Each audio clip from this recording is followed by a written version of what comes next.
ನೀವೇನಾರ budget ಒಳಗೆ ಒಂದು ಚಲೋ ಗಾಡಿ ನೋಡತ್ತೀರಿ, ಭಾಳ ಅಗ್ರೆಸಿವ್ ಇರಬಾರ್ದು, ಡೈಲಿ ಕಮ್ಯೂಟ್ ಮಾಡಾಕ್ಬೇಕು, ಎಲ್ಲನೂ ಅದ್ರ ಮೇಲೆ ಎಲ್ಲರೂ ಫ್ಯಾಮಿಲಿ ಮೆಂಬರ್ಸ್ ಹತ್ಬೇಕು, ಯಾರಿಗೇನು ಸ್ಟ್ರೇನ್ ಆಗ್ಬಾರ್ದು, ನಿಮಗೂ ಸ್ಟ್ರೇನ್ ಆಗ್ಬಾರ್ದು ಅಂತಂದ್ರೆ ದಿ ಬೆಸ್ಟ್ ಗಾಡಿ ಬಂದರೆ ಮೆಟಿಯಾರ್ 350.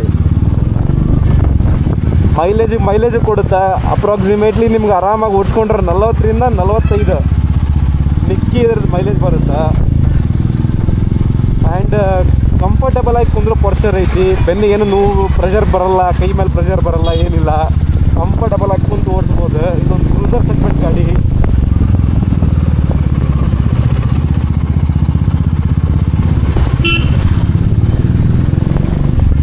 ಇದರೊಳಗೆ ಎಕ್ಸಾಸ್ಟ್ ಹಾಕ್ಯಾರ ಈ ಗಾಡಿ ಓನರ್ ಅವರು. ಎಷ್ಟು ಸ್ಮೂತ್ ಇತ್ತಂದ್ರೆ ಅಷ್ಟು ಚಲೋ ಸೌಂಡ್ ಕೇಳೋದೈತಿ, ಜಾಸ್ತಿ ಹಾರ್ಶ್ ಇಲ್ಲ, ಏನಿಲ್ಲ. ಇದಕ್ಕೆ ದೇಸಿ ಹಾರ್ಲಿ ಡೇವಿಡ್ಸನ್ ಅಂದ್ರೆ ತಪ್ಪಿಲ್ಲ. ಯಾಕಪ್ಪ ಅಂತಂದ್ರೆ ಅಷ್ಟು ಚಲೋ ಫೀಲ್ ಐತಿ ಇದ್ರದ್ದು. ಕ್ರೂಸರ್ ಗಾಡಿ ಅಲ್ಲ, ಮಸ್ತ್ ಫೀಲ್ ಐತಿ ಇದ್ರೊಳಗೆ ಗಾಡಿ ಒಳಗೆ. ಐ ಥಿಂಕ್ ಸ್ಟಾಕ್ ಎಕ್ಸಾಸ್ಟ್ ಇದ್ರೆ ಇಷ್ಟು ಚಲೋ ಫೀಲ್ ಆಗಲ್ಲ. ಎಕ್ಸಾಸ್ಟ್ ಇದು ಚೇಂಜ್ ಆಗೈತಿ, ಲೈಟಾಗಿ ಮೈಲ್ಡಾಗಿ ಸೌಂಡ್ ಐತಿ, ಜಾಸ್ತಿ ಇರಿಟೇಟಿಂಗ್ ಸೌಂಡ್ ಇಲ್ಲ.